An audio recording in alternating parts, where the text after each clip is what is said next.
E aí, gente, tudo bem com vocês? E bora para mais uma aula. E a aula de hoje é sobre como identificar alimentos industrializados. É o que eu costumo dizer de derivados de alimentos. E um bônus que eu quero dar para vocês é como identificar falsos alimentos saudáveis. Então eu estou aqui na minha cozinha, vocês conhecendo uma parte da minha casa, porque eu quero trazer algo mais intuitivo, como eu sempre costumo falar, algo mais na íntegra, algo que vocês possam ao máximo poder usufruir e entender como a coisa funciona. Então, nada mais como na prática, aquele negócio que eu comecei falando lá na primeira aula, lá nas primeiras aulas, referente a o ensinamento para adultos, que é mais na prática, é mais a mão na massa, é mais prática do que teoria. Tá? Então vamos lá começar. Eu estou com alguns alimentos aqui na minha mesa e eu vou mostrar para vocês como você se comportar, como você identificar, o que você deve avaliar primeiro para você fazer uma escolha alimentar. E isso faz parte também daquele negócio de pensamento por trás do alimento. Então, que você deve avaliar antes de você fazer uma escolha alimentar. Então, vamos lá. Então, qual que é a sacada aqui, gente? Eu tô com alguns alimentos aqui. Eu tô com um achocolatado. Eu tô com um extrato de tomate, uma polpa de tomate. Eu tô com creme de leite. Eu tô com a pasta de amendoim. E eu tô com um fubazinho aqui, que para quem é do norte conhece o grão de milho, farinha de milho. Eu conheço como fubá, mas algumas pessoas conhecem como grão de milho. Então vamos lá. Qual que é a primeira coisa que você tem que ver para saber a saudabilidade, não sei nem se essa palavra existe, de um alimento? Você tem que começar a aprender e ter a cultura e instalar o hábito de começar a ler tabela nutricional. Tá? Vocês aprenderam aí que em uma porção, o que eu tinha dito para vocês, a porção, falei, 20 gramas, 2 colheres, ela é diferente do peso do carboidrato. O peso da porção é diferente do peso do macronutriente, certo? Pode ver ali que uma porção de 20 gramas, né, 2 colheres de sopa, tem 17 gramas de carboidrato.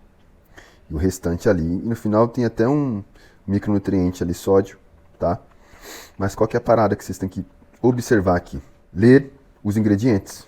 Então, o que que tem aqui? Então, o que que faz uma comida ser derivado de um alimento? Derivado de um alimento de verdade. Quando tem esse leque de itens aqui adicionado como ingredientes. Então, vamos começar aqui. Açúcar orgânico. Tá, beleza, vamos lá. Cacau em pó orgânico. Tá, o que que tem mais aqui? Extrato de malte, mais açúcar. Esse aqui é um nome para poder disfarçar o açúcar, tá, gente? Maltodextrina. Outros exemplos aí também. São tudo açúcar disfarçado, tá? Sal, emulsificante de lecitina de soja, aí, e aroma natural de baunilha, tá? Então, quando começa é batata, tá? É algo bem intuitivo e bem fácil. Quando começa a aparecer palavras aqui, nomes, nomenclaturas que você nunca viu na vida, não é algo familiar, como se fosse cacau aqui. Se tivesse cacau, era um nome familiar. Era um ingrediente de uma comida de verdade, in natura, que a gente costuma falar. Tá? E isso é comida de verdade. Agora, quando começa esses nomes mirabolantes aqui, que você nunca viu na vida, que não soa familiar, soa mais para uma parte científica, tá? Emulsificante. Você já começa a ver que já tem um nível de industrialização ali, entende? Qual que é a parada desse achocolatado orgânico?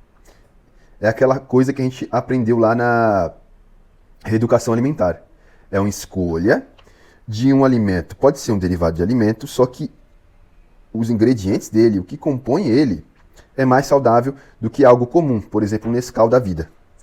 Tá? Um Toddy da vida. Os ingredientes aqui, apesar de ter um nível de industrialização leve, tá? Com somente 2 ingredientes aqui que não soa familiar, o extrato de malte e o emulsificante lecitina, ele é bem menos industrializado do que um Nescau da vida.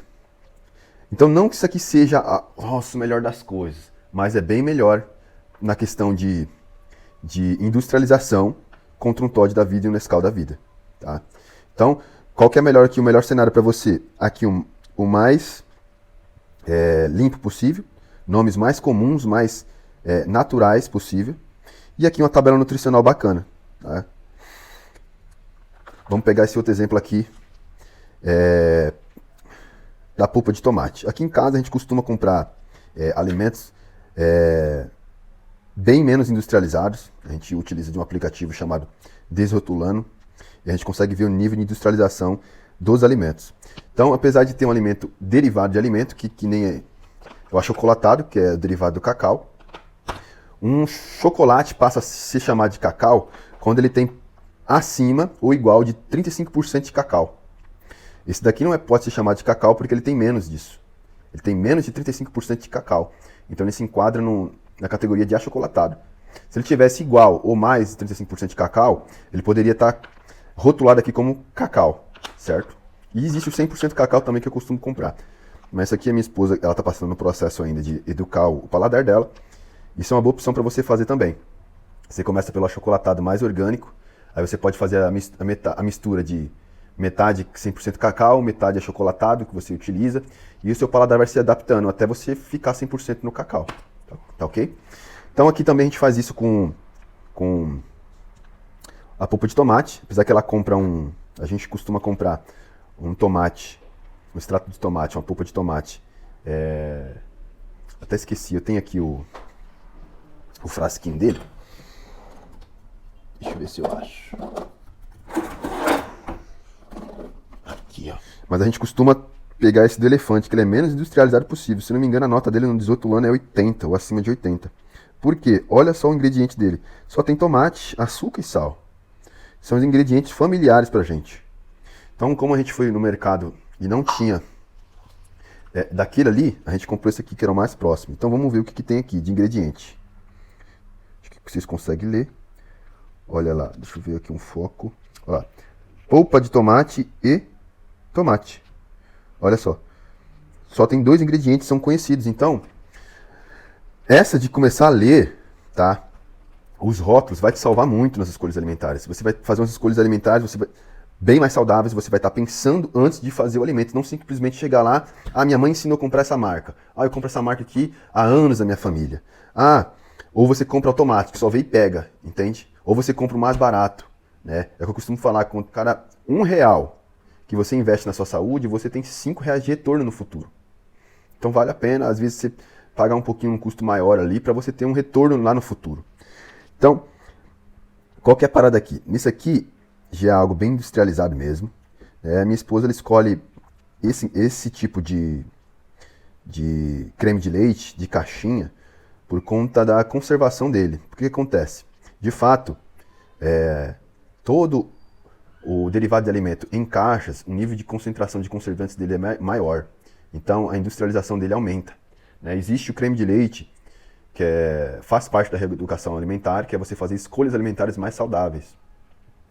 Não quer dizer que é uma dieta restrita, tá? Mas o que acontece? O de lata ele é mais saudável do que esse daqui, na questão de nível de industrialização. Só que o de lata ele estraga mais fácil. Então, por exemplo, a gente compra um de lata e não vai usar a lata inteira. Então fica ali aberto, arriscado com o tempo aquilo ali ficar ruim. Então, por conta disso, ela opta por comprar de caixinha. Mas para nível de exemplo e para nível de estudo, vamos pegar o nível de industrialização aqui lendo os ingredientes. Deixa eu ver se é nessa parte. Então aqui a gente consegue enxergar nitidamente creme de leite, soro de leite, estabilizantes, goma xantana, goma jataí, goma guar, guarragena, fosfato de sódico e citrato de sódio. Então, gente, a gente consegue ver aqui que o nível de industrialização dele já é grande. Tá? Já tem conservantes aqui suficiente para deixar ele com a nota baixa no Desrotulando, certo? E outra coisa importante é sempre você olhar debaixo dessas caixinhas.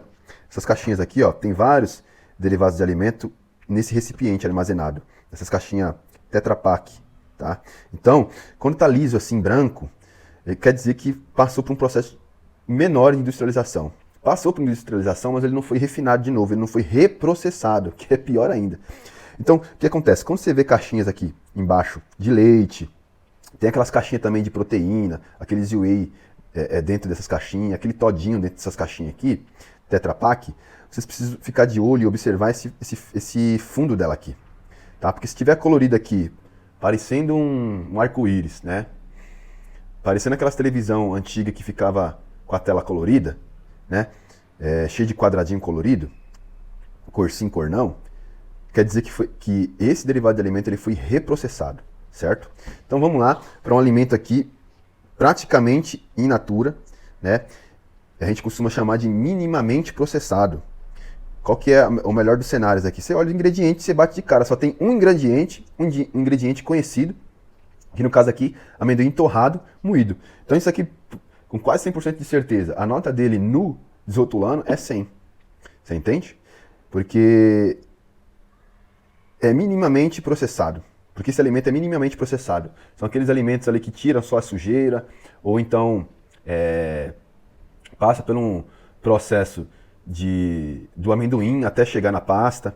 Então são coisas ali, algumas modificações que colocam esse alimento nessa categoria de minimamente processado. Mas é praticamente um alimento in natura esse daqui, porque a única coisa que foi levada aqui foi a transformação do amendoim torrado em pasta de amendoim. Tá? Então esses pequenos processos inserem esses tipos de alimentos aqui nessa categoria de minimamente processado. E aqui está uma escolha aqui muito legal, que é esse fubá que eu tinha falado para vocês, tá? Que olha só, que bacana isso aqui. Integral de verdade, menos processado, orgânico, tá? Livre de transgênicos e pozinhos artificiais, tá? Então a gente vem aqui na parte de ingredientes dele e você vai ver também que, olha lá, que é um ingrediente conhecido, não é nada de nome científico. Ó, fubá de milho integral, orgânico, enriquecido com ferro e ácido fólico. Nesse caso aqui você pode questionar sobre o ácido fólico, mas o nível de industrialização dele é bem pouca também. É bem melhor do que você fazer uma escolha alimentar e pegar um fubá da vida aí normal, que tem transgênico, tá? Que tem mais industrialização. Então aqui faz parte também de uma reeducação alimentar. Então, próximo passo aqui é você bater os olhos na tabela nutricional e você vê se tá bacana ali os macros. Olha lá, em uma porção de 50 gramas tem 170 calorias. Então nisso tem açúcar ali é 0,3, é interessante, né? Gorduras totais ali 1,9, né? Olha, pra vocês verem, tem até algumas frações ali de micronutrientes. Então você vê que é um alimento mais próximo do natural, mais próximo do natura. E não com industrialização, não com aquele monte de ingredientes desconhecidos. Então agindo dessa forma, você consegue fazer melhores escolhas alimentares, você consegue se alimentar melhor, diminuir o nível de industrialização na sua casa. E mais um detalhe que eu quero falar para vocês, que é vocês não caírem no conto do vigário de comprar falsos alimentos saudáveis. E como que você identifica isso? Além do rótulo. Alimentos, existe falsos alimentos saudáveis. Esses dias eu estava pesquisando alguns ketchup e eu vi lá aquele ketchup fit, ketchup zero. E quando você vai olhar o nível de industrialização desse ketchup, ele é pior do que o ketchup tradicional. Então o que tem de benefício ali? O que tem de saudável ali? Só o nome que é zero? Né? Só a nomenclatura e o status de que eu sou saudável, estou comendo ketchup zero. Para com isso, gente. Por conta da falta de conhecimento, a gente sofre, vai caindo e sendo manipulado pela indústria alimentícia, por uma alienação de comprar, não questionar, não pesquisar, não saber o que está comendo, mas só replicando o que foi ensinado pra gente. Né? Então, outra coisa, eu vejo muita gente, tô comendo chocolate 70% cacau. Mas, cara, presta atenção, segue o raciocínio comigo. Você vai bater o olho nos ingredientes desse 70% cacau, ele é tão industrializado quanto o normal. Aí vamos falar de tabela nutricional. Você vai bater a tabela nutricional do quanto de carboidrato que esse chocolate 70% cacau tem, ele é praticamente igual ao chocolate normal e tradicional. Então para com essa banca de ficar, meu Deus do céu, eu sou saudável, eu sou fit. Eu não posso comer chocolate normal porque eu sou fit, vou comer o 70% cacau. Você está sendo um bobo levado pela onda de ser fit. E você não questiona, não procura saber o que tem nos ingredientes. Então às vezes você deixa de aproveitar um chocolate normal, que no fundo de verdade você está com vontade de comer ele, para você pagar uma de status ali de ser fit. Pagar um de status de ser fit, de estar comendo um chocolate 70% cacau. Então, às vezes, a pessoa, tô com vontade de comer doce. Como é que eu faço para parar de comer doce? As pessoas me perguntam. Eu falo, come doce. Come doce. Mas o problema não é o doce, é o problema que você faz com doce, a mentalidade que você tem. A quantidade de dosagem que você vai ter. A quantidade de constância que você vai ter comendo aquele doce na semana. A quantidade de vezes que você vai replicar isso. no seu mês, na sua semana, a quantidade de calorias que isso vai interferir e de macronutrientes na sua alimentação. Então o problema não é o doce, o problema não é o chocolate, é a sua escolha alimentar, é o pensamento por trás do alimento. Então você que tem essa vontade de, já essa dúvida de como é que eu faço para mim parar de comer doce, como doce, mas com outra mentalidade. Entende? Você sabendo o que você está comendo, sabendo a quantidade, sem sentimento de culpa, e você continuar da onde você parou.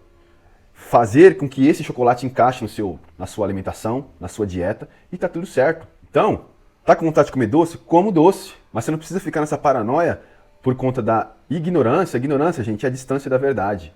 Não estou xingando ninguém aqui. Mas por conta dessa ignorância, de não saber, aí você deixa de comer algo que você realmente queria comer para comer algo falso, saudável. Entende? Pegou? Então você precisa criar essa cultura, o hábito, de todas as vezes que você vai fazer uma escolha alimentar, independente se é um restaurante, principalmente em mercados, você começar a ler a tabela nutricional, você começar a ler o que tem naqueles alimentos, os ingredientes que estão presentes ali, para aí sim você fazer a escolha alimentar. E como é que se instala um hábito? Com a repetição, com a constância. Você faz a primeira vez, você faz a segunda, faz a terceira, e você vai colhendo, você vai plantando isso e em seguida colhendo os benefícios. Tamo junto, gente. Se você tem alguma dúvida referente a isso, deixa o seu comentário aqui, tá? E logo eu vou responder com o maior prazer. Então tamo juntos, treinados e nutridos.